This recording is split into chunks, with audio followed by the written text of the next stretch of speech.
Hello everyone, this is Toby Horrorboy and welcome back to another crafting video. We're going to make a Koco from Sonic Frontiers. It won't be an animatronic, it's just going to be a little guy made out of clay. The backstory for this is that I have a friend called Egg, and our friend Lily bought Egg an egg cup with the word egg on it because his name is Egg. But he didn't have anything to put in the egg cup, so I thought that I could make him a little Koco to go in there as a gift. So let's get started. The first thing we're going to do is take some aluminium foil and scrunch it up into a ball. This isn't strictly necessary, it's just so that we're using less of our clay, because the clay is more expensive than the foil and I don't want to waste it. Then we can take some of our clay and roll it up into a ball around the aluminium foil. I'm using foam clay from Lumen's workshop because that's what I had on hand. Basically, you use it like a clay and then when it dries, it becomes foam. And I really like working with foam, so this is my go-to clay. But other air dry clays should work just fine. I put in markings for where I wanted the Koco's face to be, but I kind of regretted this later because I didn't put the mouth in the right spot. So if I was to make another one of these, I would not be doing that. And once we had a circle with a face, I let him dry overnight. I wanted it to be dry before adding anything else to it because I didn't want to accidentally distort the shape. Every clay is going to be different, but I really didn't want to mess up the shape of it. The next step is to make their little arm headband thing. I started by making a rectangularish noodle shape. While most of the Koco is very round, this bit has hard defined edges. And I cut the basic shape of this out using a pair of scissors. I then stretched it until it was long enough, and once I was mostly happy with the shape, I put it on our little guy's head. Because you can add more clay or sand down what you don't like, it doesn't have to be perfect on the first try. And I did make the arms a bit too long, so we're gonna cut them down. Koco can move their arms around a little bit, but I want this one to have their arms sticking out. They have a line indented in their arm headband thing that goes all of the way around. So we're gonna sculpt that in while the clay is still malleable. I didn't feel that I did this line quite deep enough, so I do come back to fix it up later. I also used this opportunity to patch up any imperfections. Then I left it to dry overnight, and once the clay is 100% dry, we can sand it. I'm using a rotary tool here because it is much faster and easier for me than using sandpaper, but if you don't have one of those, sandpaper works too. The first thing I did was sand any curves out of the headband area, just to get it as flat and even as possible. And then I sanded down any bumps or imperfections on the rest of the Koco.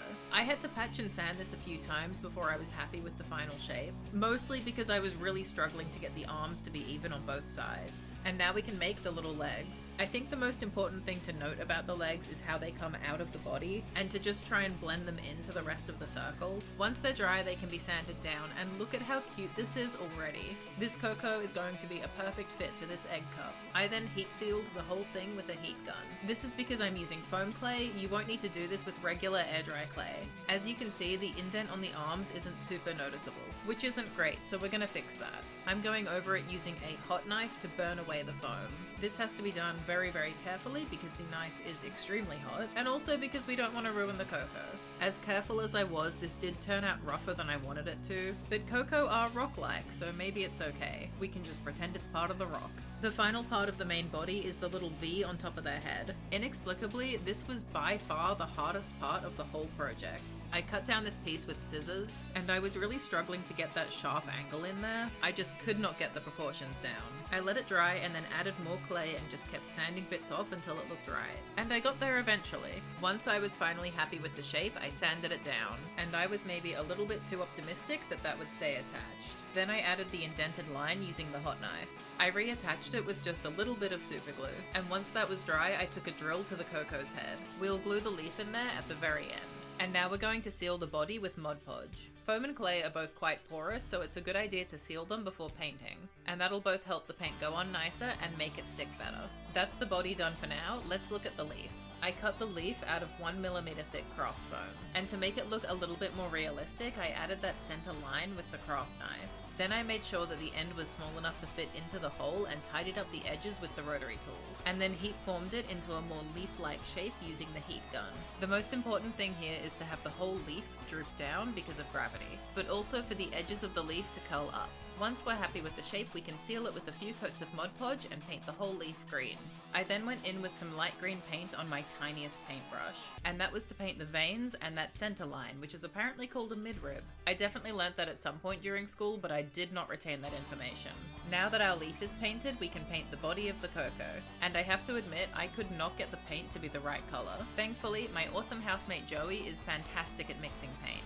and they fixed it in like 30 seconds flat. Everyone please say thank you, Joey. So they mixed up the color for me and I painted that on as the base color. But to make it look look more like a rock, we need to add more colors. I did this by dry brushing on a much lighter shade of the main color. To do this, I put a very small amount of paint on the paintbrush and then wiped most of it off. And then I brushed what was left over the Koco to give it a textured effect. To give it some more dimension, I painted a black wash over the entirety of the Koco, making sure to get into all of the crevices because that's where dirt is most likely to gather. I removed the excess with paper towel. This part of the process is really messy, but it makes a huge difference in the finished product.